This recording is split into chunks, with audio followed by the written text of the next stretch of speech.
Hello everyone, welcome to another video where I avoid the big geopolitical mess that is Ukraine and Russia.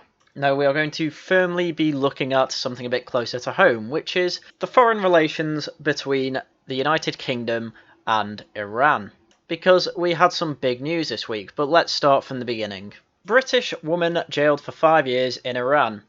Nazanin Zaghari Ratcliffe, who was accused of plotting to topple the Iranian regime, has been sentenced on secret charges, her husband says. And just bear in mind, this was back in September of 2016. A British Iranian mother detained in Iran for more than 150 days has been sentenced to 5 years in prison, dealing a heavy blow to her family and to the UK government's efforts to normalise relations with Iran. Nazanin, an employee of the Thomas Reuters Foundation, the news agency's charitable arm, was sentenced on Tuesday on charges that remain secret, her husband Richard Ratcliffe has said. Zaghari Ratcliffe, 37, who was accused of plotting to topple the Iranian regime, was arrested at Imam Khomeini Airport on 3rd of April as she was trying to return to Britain after a holiday visiting family with her daughter Gabriella. So yes, this woman, Nazanin, decided to travel to Iran, which we'll get into why that's a bad idea in just a second. Got arrested because Iran doesn't particularly like dual nationalities of people who are British Iranian. Ended up having an incredibly unfair trial after being detained for over 150 days, and then ended up with a 5-year prison sentence. Which, spoiler alert, she's released now, hence I'm making this video. So, as mentioned, Naz decided to go on holiday to Iran to see family in the start of April of 2016. Here was the Foreign Office advice at the time. Foreign Office and Commonwealth Office advise against all travel to within 100 kilometres of the entire Iran and Afghanistan border, within 10 kilometres of the entire Iran-Iraq border, the province of Sistan Baluchistan, the area east of the line running from Bam to Jask, including Bam. At present, the British Embassy can only offer a limited consular service. If you need routine consular advice in Iran, you should contact the Foreign and Commonwealth Office on that number. If you need emergency consular assistance, including an emergency travel document, you should contact the Swedish Embassy in Tehran. Basically, there's no useful British embassy in Iran at this point, so if you get stuck there, you're screwed. Re-establish a full consular service is a priority, and we hope to be in a position to offer this within the next few months. Because at the time of 2016, there were sanctions on Iran due to their nuclear program, which basically the rest of the world didn't like. So they were sanctioned by the US, the EU, the UN, and of course Britain as well, being part of the EU at the time. And there is also a general threat of terrorism, and take out comprehensive travel and medical insurance before you travel. Basically, they are saying, don't go to this place unless it is absolutely essential. Granted, this was before lockdown, but even apparently in lockdown, it wasn't essential to go and see your family, so it's damn well not essential to go see your family all the way in Iran, where you're probably going to be killed or even detained, because these stories weren't uncommon at the time. For example, there was this story from 3rd of February 2016, a whole month before she went over. Ex-BBC journalist jailed in Iran before Foreign Minister's UK visit. Arrest of Iranian-British national Bahman Daroshafi prompts fears hardliners are trying to undermine relations. Authorities in Iran have arrested a former BBC journalist on the eve of a visit to London by Mohammad Javad Zarif, the Iranian Foreign Minister. Bahman was taken to jail on Wednesday after facing a series of interrogations, according to sources in Tehran. Daroshafi is of dual Iranian-British nationality and is a former employee of the BBC's Persian service, which is loathed by the Iranian establishment. And another rather unfortunate thing about having dual citizenship, as this man had and of course Naz had between Britain and Iran, is that according to the UK government website, if you are travelling abroad as a dual national, you cannot get diplomatic help from Britain when you are in the other country where you hold citizenship. I.e., if you hold both British and Chinese citizenship, you cannot get diplomatic help from the UK when you're in China, so obviously the same will apply if you are Iranian and are in Iran and arrested. So we're going to fast forward a little bit and come to 6 years later. 6 years, after which Naz herself went on hunger strike but was asked to stop because her family saw that she was basically dying. Her husband went on hunger strike twice outside of the Foreign Office to plead with them to do more to try and get her out, which they were having trouble with because the British government accepted that they owed a debt of about £400 million to Iran, but was having trouble getting the money over due to, as mentioned before, all the sanctions. And I wouldn't be surprised if Iran were trying to mess about with the Foreign Office and make it as hard as possible to get this woman released. However, that is details we will save for later. All you need to know for now is that the UK managed to get the money over after 6 years of working on it, and Naz was released. So the first thing you do when you are reunited with your family and you've been back in the country for a couple of days is obviously do a press conference. Not try and live a normal life with your family, spend as much time with them as you can. No, you have an entire press conference. I think we should see the main event of that. So this clip comes after her husband, Richard Ratcliffe, said that he would like to thank the Foreign Office for all their work into releasing Naz. Let's see what she had to say. The journey back home was tough. I grant what Richard said to thank the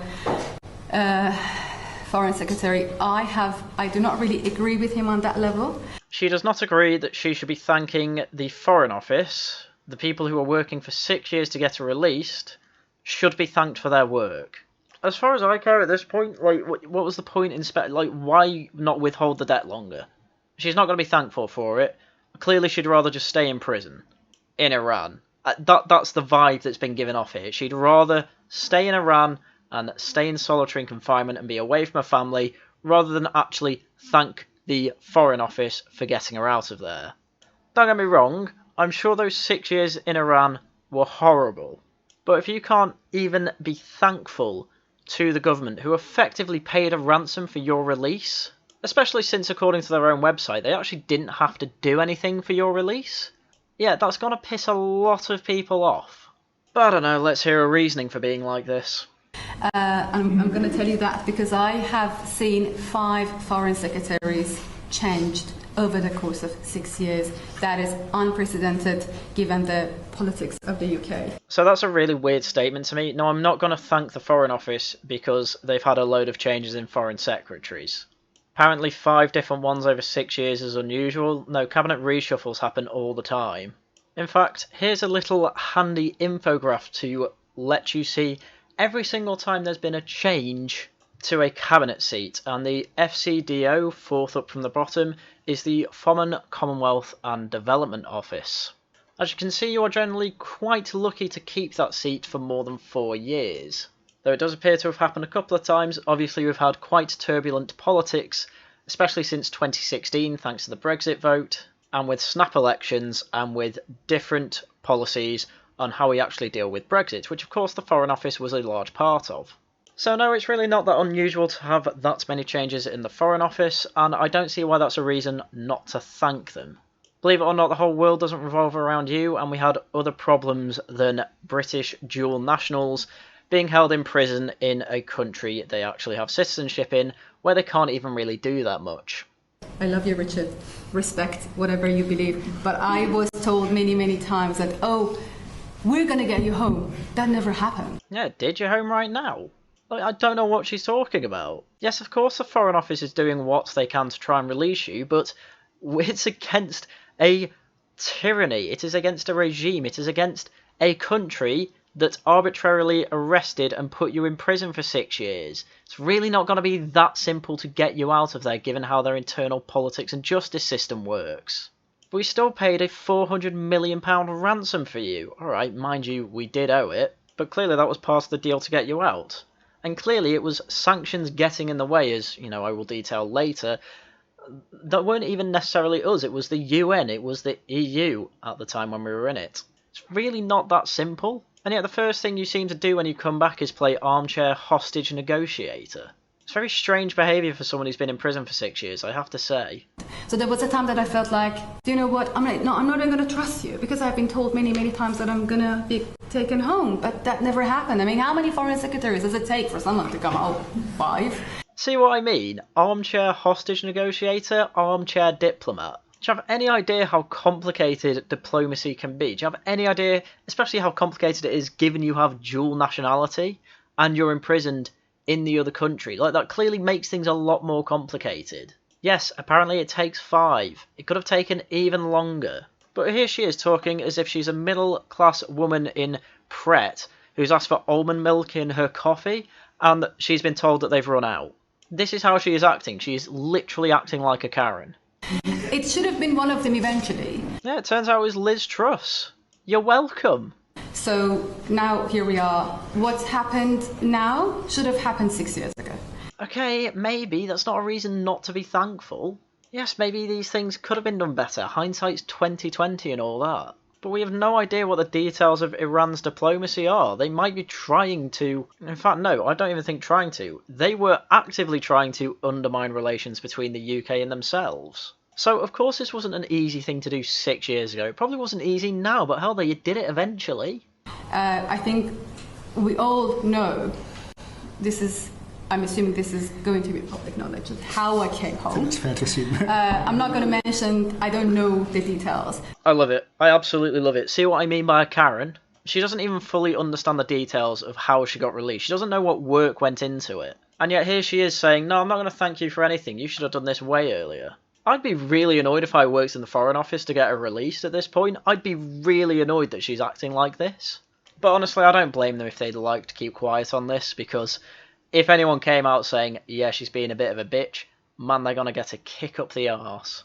But what took me home now, on the very same day, 17th of March 2022, that is the very same day that I left London, 17th of March 2016. After you were advised by the Foreign Office not to go, after Iran was making it clear that they would treat British and Iranian dual citizens very unfairly, and yet you ignore all that and go anyway. Yeah, man, this is the Foreign Office's fault. To go on a 2-week holiday, and I never returned on the flight that I was coming back home with. But I think it should have happened exactly 6 years ago. I shouldn't have been in prison for 6 years. This is just such Karen. It's like, oh, I can't believe I had to wait for this thing to happen. It should have happened before I was put in prison. As I was detained, the SAS should have come flying into the airport, take me off the Iranians and fly me back on their AC-130 or whatever. It's like she doesn't live in the real world. Like, I don't understand how you can be put in prison, a horrible prison, away from your family for 6 years. Be released because of the work the Foreign Office did. Admit yourself you don't even know the details of what they had to do to get you released. And then have a massive press conference where all you're going to do is bitch about them for these 2 minutes. Like, I genuinely cannot imagine being in that position and doing that. That just seems like the worst type of thing to do. And yeah, I think we have gone through a lot. It has been a tough journey. The coming back was also very tough. So you do realize that, you know, coming back to a daughter who is nearly 8, I left her when she was not even 2. There is a whole lot to catch up with Richard and Gabriella and getting to know them better. Yeah, and I really can't imagine how bad that must be for you. Like, I honestly can't. I really do empathise with that. You have missed some of the most important years for your daughter. And honestly, I do feel really bad for that. Don't know why you'd blame the Foreign Office for that. Don't know why you'd say that straight after the Foreign Office as if this is their fault. I'm sorry, but take some responsibility. Some of this is your fault. Basically all of this is Iran's fault. And don't get me wrong, I am totally fine with some sort of inquiry going into the Foreign Office to make sure they did everything they could. And if there's any improvement needed in the Foreign Office, fine, fair enough. See what can be improved. What you absolutely shouldn't say, though, after your husband has thanked the Foreign Office for their work, is to say, no, I'm not going to thank them, I'm basically going to blame them. Such a stupid and, honestly, bizarre reaction to the situation you've been put in. But everyone's different, I guess. So I would appreciate, you know, the privacy and yeah, and thank you very, very much. I think I should really thank the media members, because that is how the world happened to know my story. Very, very, very strange. I'd appreciate some privacy so that I, you know, can get to know my family better. 4 days back in the UK, massive press conference. Thank you, media, for giving me this massive platform to bitch about the government. I mean, honestly, what kind of mindset must you be in for that? I mean, fine, you're frustrated, you've been in jail and missed your daughter's most important years. Fine, I get you're frustrated. But I'm sorry, I have to say it. This reminds me a lot of when Me Too was happening. and all the women came out to the media to tell their stories. None of them went to the police. It's a very strange reaction to this. The police are the ones that are actually going to do something. You go to the media for attention. Unironically, you look like you're attention seeking here. And I really hate to say that because you have gone through a horrible time. But man, I've got to get the value-free analysis in here, and the whole point of this YouTube channel is to say things that are somewhat unsavoury but I think are true. I'm basically the opposite of one of our worst Tory MPs, Jeremy Hunt, who thinks it's only a good idea to try and appease leftists constantly. So here was his reaction to Naz's press conference. He said, "Those criticising Naz have got it so wrong. She doesn't owe us gratitude, we owe her an explanation. And I already want to shoot myself in the brain. She's absolutely right that it took too long to bring her home. I tried my best, as did other foreign secretaries, but if trying our best took 6 years, then we must be honest and say the problem should have been solved earlier." Yeah, maybe it should, maybe it shouldn't. We don't know. Why couldn't you do it then, Hunt? Give us an explanation. Ministerial turnover may have been a factor, so might initial reluctance to pay the debt because people were worried it would look like a ransom. So undoubtedly were the complications over how to pay a country that is sanctioned. Yes, exactly. How do we know it could have taken a lot less than 6 years then? We don't know yet. So we get to the one that I agree with. But it is right that an independent investigation now takes place as to what those reasons were. Yes, please do. Something I would be glad to assist with. So, okay. So, an ex-foreign secretary is going to go into the Foreign Office and then say whether the Foreign Office was good enough or not. No, I'm not going to trust that. That doesn't make it very independent if an ex-worker of that office is going to be working on the case. Unfortunately, this is how it's going to work. All independent studies are basically just the government investigating itself and finding not much was done wrong until all the documents are leaked decades later. Such a review also needs to assess whether our current policy is sufficient to stop hostage taking in the future. Well, yeah, it was. You tell dual citizens of Britain and Iran not to go to Iran, and if they ignore it, I'm sorry, it's their fault. They were warned. If democracies can show such impressive unity on Russian sanctions, surely we can do the same to stamp out the 19th century practice of hostage taking. Is that 19th century? Hostages were taken throughout the Cold War. That's very much a 20th century practice. But yes, again, absolutely no one is saying that the government did everything 100% right and that 6 years was the minimum amount of time it would have ever taken for her to be released. I'm not even saying that. Yeah, maybe she could have been released quicker, but the way everyone's acting, it's like as soon as she was detained, then I don't know. I don't know what people expected, but it seems that that was the point where she should have been released. And I just don't see what possibly could have been done to get her released immediately at the very least. And I don't know what complications, and not even she does. And Jeremy Hunt, who works in the Foreign Office, even he's probably forgotten the complications of the issue. But clearly, if it was that easy, as Jeremy Hunt says, he would have just done it himself. So let's not be ridiculous, and please, Jeremy Hunt, please have some backbone and defend your own bloody party for once. So given nobody seems to know the details of why it took 6 years to get her released, and hopefully, as I say, we get an independent inquiry finding out exactly why, and we make improvements from there, we'll have to go off the information we know up till now. So, as I mentioned, we had a £400 million debt to pay to Iran. But what was it? The debt relates to Iran's order of 1,750 Chieftain tanks and other vehicles that ultimately was not fulfilled by the UK after Shah Mohammad Reza Pahlavi was overthrown in the Iranian Revolution and replaced by an Islamic Republic.